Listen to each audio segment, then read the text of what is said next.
એક ગામની અંદર સમસ્ત માણસો ભેગા થઈ નક્કી કરે છે કે આપણા ગામની અંદર બધું જ છે પણ મંદિર નથી, તો મંદિર બનાવવું છે. એટલે બધા જ લોકો ભેગા થઈ મહારાજ જોડે પ્રસ્તાવ મૂકે છે કે મહારાજજી, અમે આપની પાસે એક પ્રસ્તાવ લઈને આવ્યા છીએ. મહારાજ કે બોલો. કે આપણા ગામની અંદર બધી જ સુખ સુવિધાઓ છે, બધું જ વ્યવસ્થા છે, પણ એક મંદિર નથી. તો કે હા, વાત સાચી.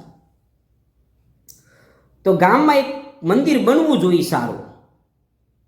પછી ત્યાં રાજાના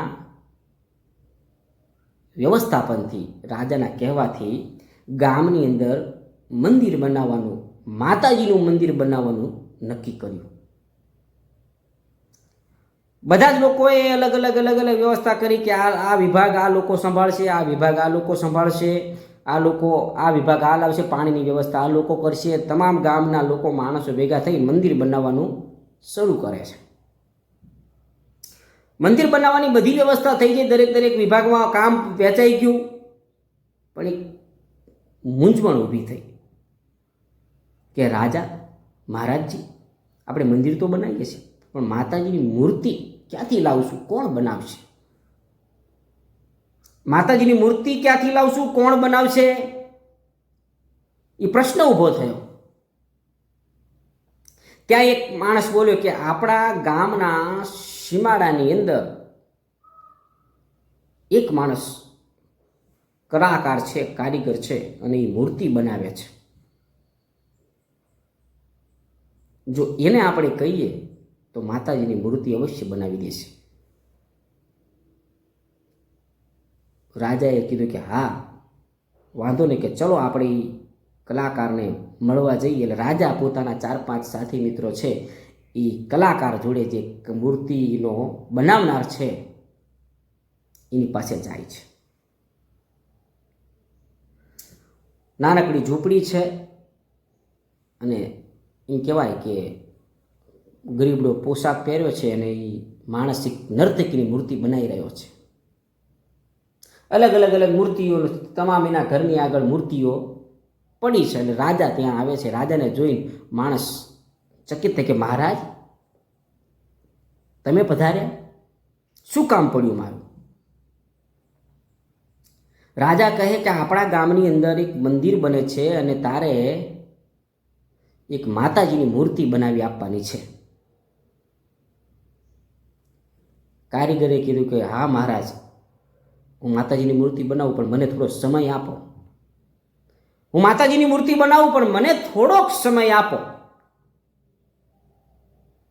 રાજા કહે કેટલો સમય? કે મને 20 દિવસ આપો. 20 દિવસ પછી તમારી મૂર્તિ તૈયાર હશે. 20 દિવસ પછી મૂર્તિ તમે લઈ જઈ શકો છો. કારીગરે રાજા પાસે સમય માંગ્યો 20 દિવસનો. 1 દિવસ, 2 દિવસ, 3 દિવસ, 4 દિવસ થઈ 20 દિવસ પસાર થયા અને રાજાએ 5 માણસો મૂર્તિ લેવા મોકલ્યા કે જાઓ, કે આજ 20 દિવસ 21 દિવસ થઈ ગયા છે, આપણે મંદિર પણ બનાવવા આવી ગયું છે, મંદિર પણ બનવાની તૈયારીમાં છે, તો મૂર્તિ તમે લઈ આવો. 5 માણસો કારીગર પાસે જાય છે. કારીગર ત્યાં બેઠો છે, નિરાતે ઢોલિયા પર બેસી બીડી પીતો હોય છે. ત્યાં કારીગર, જે 5 માણસો, એ કારીગરને પૂછે કે કારીગરજી, માતાજીની મૂર્તિ બનાવી ક્યાં છે? અમે મૂર્તિ લેવા આવ્યા છીએ. કે માફ કરજો માણસો, પણ મૂર્તિ બની નથી, એટલે હજુ મૂર્તિ બનવામાં વાર લાગશે, બીજા 20 દિવસ થશે. કારીગર છે, કારીગરની આમ સમૂહ બોલાય નહીં બહુ. એટલે 5 માણસો પાછા આવ્યા અને 5 માણસો પાછા રાજાને સમાચાર પહોંચાડે કે મહારાજ, કે હજુ મૂર્તિ બની નથી, હજુ 20 દિવસ માંગે છે. આ બાજુ મંદિર પણ થોડુંક વાર હતી. એટલે રાજા કીધું કશો જ વાંધો નહીં, 20 દિવસ પછી જજો. 20 દિવસ પણ વીતી ગયા. પાછા 5 માણસો ત્યાં કારીગર જાય છે. એનો એ જ જવાબ મળે છે કે હજુ 20 દિવસ થશે બીજા, મને માફ કરો, પગે લાગુ, મારી ભૂલ થઈ, મને 20 દિવસ હજુ મને આપો. આની આજ વસ્તુ ફરીવાર રિપીટ થાય છે. ત્યાં મહારાજ કહે કે હજુ 20 દિવસ માંગે છે. પછી પાછા 20 દિવસ વીત્યા. રાજાએ આ વખતે નક્કી કર્યું કે મારે પોતે જ આવવું છે. એટલે મહારાજ એકલા, કોઈની જોડી ન લઈ ગયા, અને મહારાજ એકલા એ કારીગર જોડે જાય છે.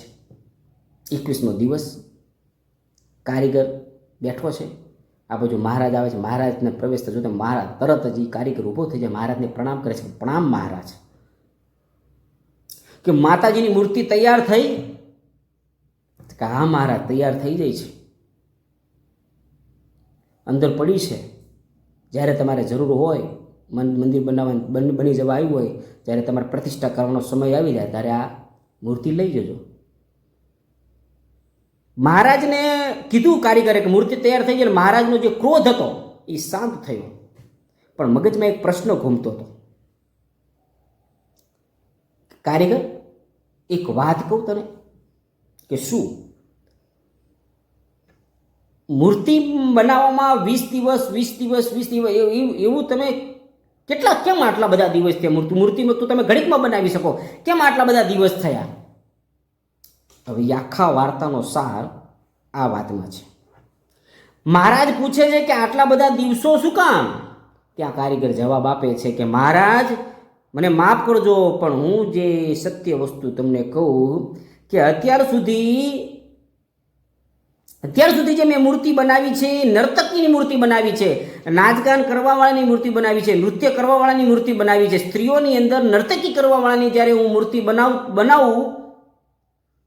બનાવતો હતો, નર્તકી કરવાવાળાની મૂર્તિ બનાવતો હતો, મેં ક્યારે માતાજીની મૂર્તિ બનાવી નહોતી. અને જ્યારે હું માતાજીની મૂર્તિ બનાવવા જાઉં ત્યારે મારા એનો શેપ જે નર્તકી જેવો આવી જતો હતો, એટલે એ મૂર્તિ હું ભાંગી પાડતો હતો. પછી મને 20 દિવસ મારા એમાં વીતી ગયા. પછી મારે કરવું શું? મૂર્તિ કેમ બનાવી? એટલે પછી મેં આટલા દિવસ થયાનું કારણ કે મારે માતાજીની મૂર્તિ બનાવવું હતું. આટલા દિવસ હું માં ભગવતીનું અનુષ્ઠાન કરતો હતો, માં માતાજીની પ્રાર્થના કરતો હતો, સાધનામાં બેસતો હતો, માતાજીને 24 કલાક સ્મરણ કરતો હતો કે હે માં, હે ભગવતી, હે શક્તિ, તું મારી અંદર એવી કંઈક કલા પ્રવેશ કર કે હું તારી મૂર્તિ બનાવી શકું.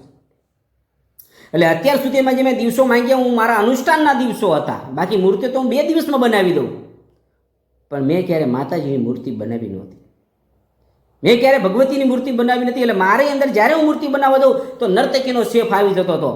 એટલે મારે માતાજીની મૂર્તિ સાક્ષાત લાગે, એમાં ભગવતીની મૂર્તિ, એટલે એના માટે મારા પોતે અંદર જે છે એ મારી ભક્તિ લાવવા માટે, મારું ભજન લાવવા માટે હું અત્યાર સુધી માતાજીનું અનુષ્ઠાન કરતો હતો.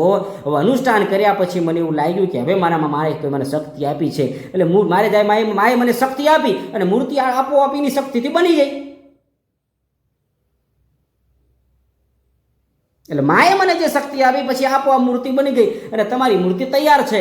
એટલે અત્યાર સુધી હું નર્તકીની મૂર્તિ બનાવતો હતો એટલે મારે બનતી નથી, પણ જ્યારે મેં માતાજીનું અનુષ્ઠાન કર્યું, ભગવતીનું અનુષ્ઠાન કર્યું, ભક્તિ કરી, ભજન કર્યું, અને મારામાં માએ શક્તિ આપીને મારે મૂર્તિ બની ગઈ. એટલે આપની મૂર્તિ લઈ શકો. જો આટલા દિવસ મેં તમારા લીધા, મને તમારા ચરણોમાં હું નમન કરું છું, માફી માંગુ છું. આટલી મેં તમને રાહ જોવડાવી. એટલે માણસ આ વાર્તા પરથી એવું નક્કી થાય છે કે જે વસ્તુ તમારે બનાવવી હોય, જે વસ્તુ તમારે મેળવવું હોય, એના પહેલાં લાયક બનવું પડે, એની પર કેળવવું પડે. એને અંદર તમે કેળવણી કરો તો જ એ વસ્તુ શક્ય બને છે. જો આપને મારા વિડીયો ગમતા હોય તો લાઈક કરો, કોમેન્ટ કરો, શેર કરો, ફોલો કરો. જય દ્વારકાધીશ.